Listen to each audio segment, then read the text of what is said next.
सल्तनत उस्मानिया का दौर मुसलमानों की तारीख का सुनहरा तरीन दौर रहा है। क्या खिलाफत उस्मानिया दोबारा फ़आल होने जा रही है और क्या मुसलमानों के उरूज का सूरज एक बार फिर तुलू होने वाला है?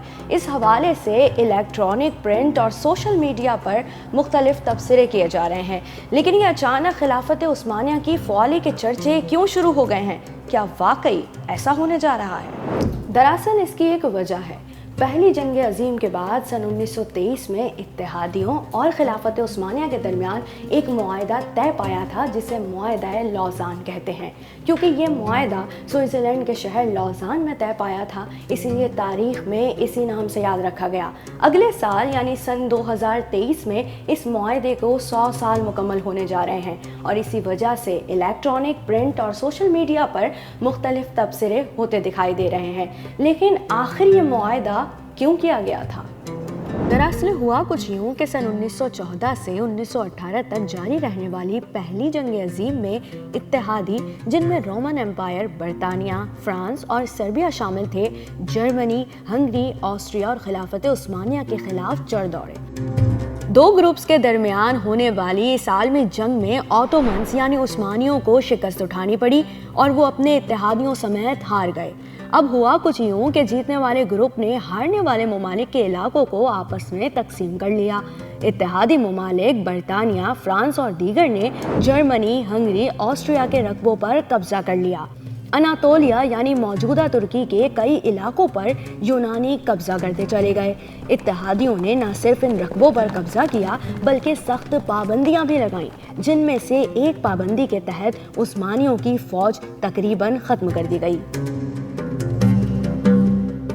फौज महदूद हुई तो पड़ोसी मुल्क यूनान को अनातोलिया यानी मौजूदा तुर्की के खित्ते हासिल करने का मौका मिल गया और इसने ये इलाके फतह करने शुरू कर दिए। यूनान को रोकना बहुत ज़रूरी था। सूरत हाल देखते हुए तुर्की में नेशनलिज्म का बाकायदा आगाज तब हुआ जब यूनानियों को रोकने के लिए मुस्तफ़ा कमाल ने कौम को एक झंडे तले जमा कर लिया।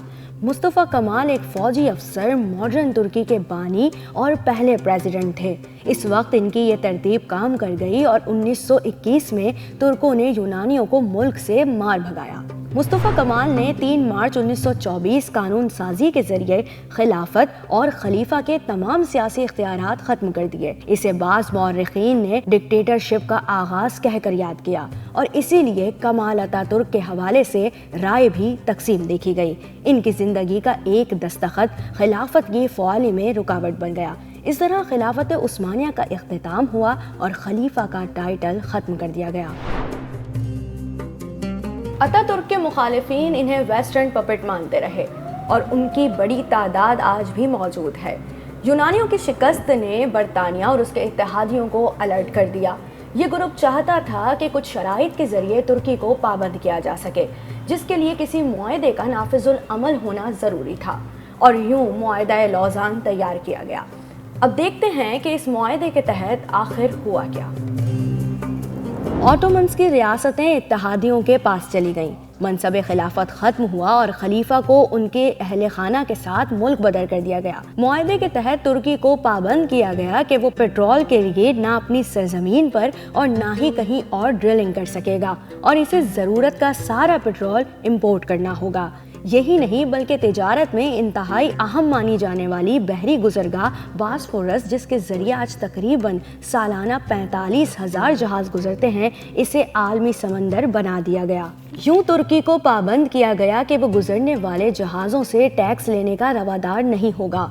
जुलाई 1923 में होने वाले इस मुआहदे में तुर्की ने अपने इलाकों से दस्तबरदारी कबूल कर ली और बदले में एक खुद मुख्तार रियासत के तौर पर खुद को दुनिया भर में तस्लीम करवा लिया।